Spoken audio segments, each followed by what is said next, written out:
President Trump's shock 50% tariffs on India's Russian oil imports were meant to push New Delhi away from Moscow. Instead, Prime Minister Narendra Modi is pledging to deepen ties with Vladimir Putin. Here they are. The movers' frozen US-India defence deals stirred nationalist outrage and set the stage for a dramatic geopolitical shake-up that could bring India closer to China and further from Washington. For more, I'm joined in the studio Professor Tim Harcourt from UTS, host of the Airport Economist channel here on Ticker as well. Good to see you. Good to be here. Good to be in the studio. Yeah, absolutely. This has always felt like it would eventually happen, where India had to make a choice.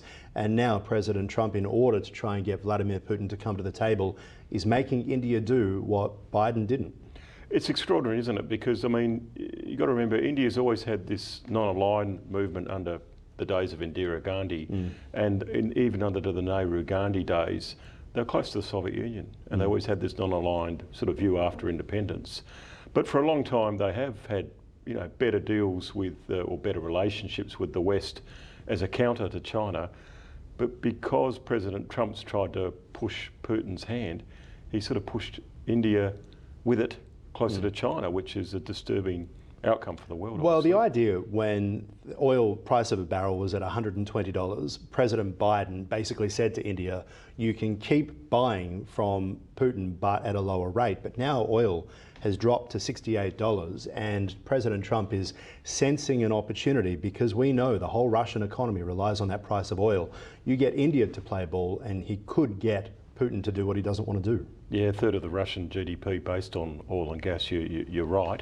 But to what extent is pushing long-term or short-term leverage damaging to long-term relationships, in a sense? Because you do need balance, you know, between these superpowers. I mean, for years and years, Nixon and Kissinger held the Soviet Union at loggerheads with China.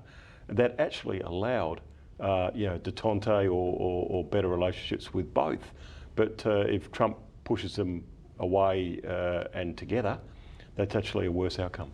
And we've seen that already happen with China and Russia as well, as you mentioned. I mean, the idea of keeping them apart was pretty important for Nixon, and it worked. They ended up going in different directions. But now the Ukraine war has essentially pushed Putin and Xi a lot closer than they were beforehand. Do you see the same thing happening now with Modi? Because Modi has visited Ukraine. He's very close to Australia as well. He was in the United States recently too. We know that President Trump is meant to be attending a meeting in India later on this year as well. What happens from here, do you think? Well, Modi's got a very good sense of India's place in the world, and he's not transactional like President Trump, but he does know how to shift with the winds, you know, the winds of change, and he's sniffing that. Yeah. Having said that, he'll put India first, and I mean, India's had its own, you know, skirmishes with China. We forget that, of course, you know, China and India and Pakistan have borders, and he's had his own issues on the border. So I wouldn't say it would be a close relationship ever with China, more a temporary marriage of convenience. All right, let's talk about what's happening with Russia and the United States. Alaska, interesting location. It was pointed out to me that the United States could arrest Vladimir Putin as he steps foot in Alaska. How likely could you see that happening? Yeah, that would escalate things, wouldn't it? Yeah, well, of course, it used to be Russian territory, didn't it? And Sarah Palin had that famous quip about you can see your house, you can see Russia from your house in Alaska, and so on. Thus lost the election. Yeah, well, yes, interesting choice. But in some ways, I think Trump wants to be the great peacemaker. I mean, extraordinarily, because we're used to Democrats being the sort of peace presidents and Republicans being more hawkish. But Trump's in a way the opposite, because his MAGA base is very isolationist and wants him to do deals and make peace deals no matter what. Yeah, and let's be clear that the reason that they're supporting this and the reason President Trump is trying to make these deals is so that the United States doesn't have to keep funding these operations as well, which is a big part of it too.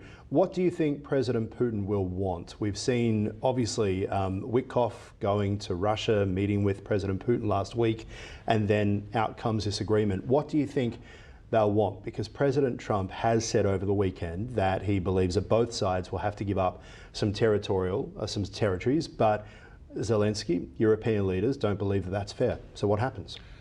Don't you think that, I mean, Putin will want Ukraine not to be in NATO? That's his whole thing, is to create a buffer around. Well, it's not in NATO Russia now, yet he's still invaded. Yeah, and I mean, it goes back to War and Peace and Tolstoy, doesn't it? They have this isolationist mentality of being invaded, and so they've got this obsession about NATO. Ironically, he's pushed countries like Finland closer to becoming NATO members. Yeah.